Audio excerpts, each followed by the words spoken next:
Саламатсыңарбы, балдар жана кыздар? Балдар, бүгүнкү сабакка дайынбызбы? Эгерде бүгүнкү сабакка дайын болсок, балдар, ата энебизге, бир туугандарыбызга жылмаюу менен биргеликте бүгүнкү сабагыбызды баштайбыз. Бүгүнкү сабагыбыздын темасы 2 жана 3 сандын ортоломосу. Балдар, бүгүнкү сабагыбыздын максаты 2 жана 3 сандын ортоломолорун тапканга үйрөнөбүз. Ошону менен биргеликте жашоо турмушта колдоно билүүнү үйрөнөбүз, балдар. Анда эмесе сабагыбызды баштайбыз. Балдар, бүгүнкү сабагыбызды өтүү үчүн өткөн сабакта өткөн аныктаманы кайталап алалы. Бизге төмөнкүдөй аныктама берилген. Арифметикалык орто сан бир нече сандын суммасын алардын санына бөлүүдөн алынган сан экенин билебиз, балдар. Демек, анда бүгүнкү сабагыбызда аныктаманы колдонуп берилген маселени аткарабыз. Биринчи мисал: 6А жана 6Б класстардагы кыздардын санынын орто мааниси 12,5. Бул эки класстагы кыздардын жалпы саны канча? Демек, балдар, бизде бир нече варианттар бар. Бул маселени оңой эле чыгарып коюуга болот. Берилген эки сандын суммасы 25-ке барабар болгон бир нече мисалдарды көрсөттүк. Жана башка буга окшогон мисалдар көп. Эми бүгүнкү биздин сабагыбызда формуланын негизинде берилген маселени аткарганды үйрөнөбүз. Демек, миу менен биз арифметикалык орто маанини белгилейбиз, балдар. Демек, бул арифметикалык орто маанинин формуласы. Эми биз бүгүнкү сабагыбызда 2 сандын арифметикалык орто маанисин тапканды үйрөнүп аткандан кийин, бул жерден 2 сандын арифметикалык орто маанисинин формуласын келип чыгарып алдык. Ал жерден эми сумманы табыш үчүн сумманын формуласын жазып алабыз дагы. Анда төмөнкү мисалды аткарабыз. 12,5-ти 2-ге бөлсөк 25. 6А жана Б класстагы кыздардын жалпы саны 25-ке барабар. Балдар, кийинки маселеге өтөлү. Кийинки маселебиз 6В, Г жана Д класстардагы балдардын санынын ортоломосу 13,3 болсо, бул 3 класстардын жалпы саны канча?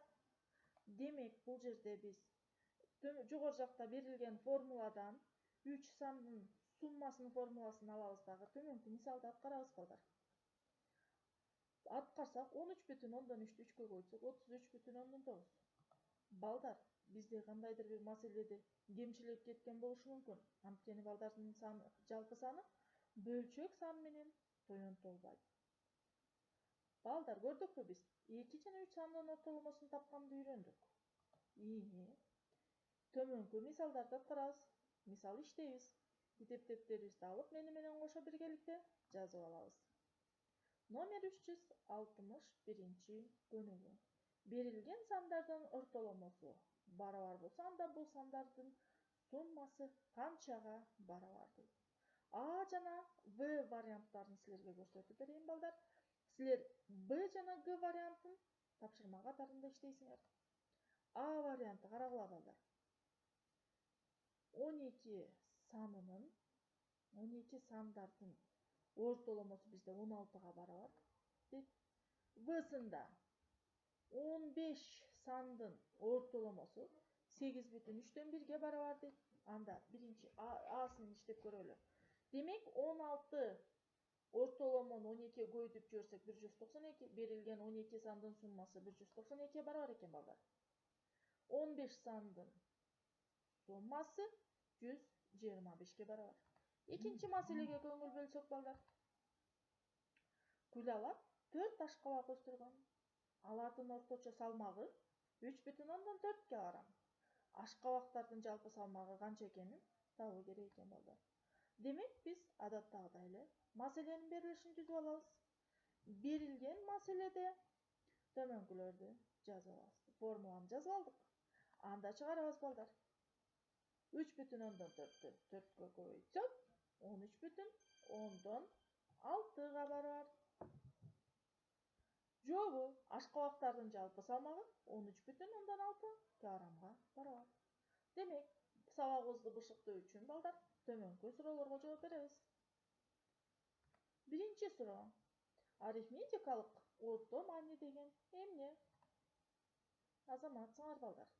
Арифметикалык орто сан бир нече сандардын суммасын алардын санына бөлүүдөн алынган сан. Экинчи суроо.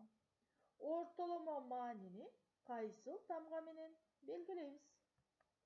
Азаматсыңар балдар. Ортоломо маанини миу тамгасы менен белгилейбиз. Үчүнчү. Берилген сандардын ортоломосун тапкыла. Азаматсыңар.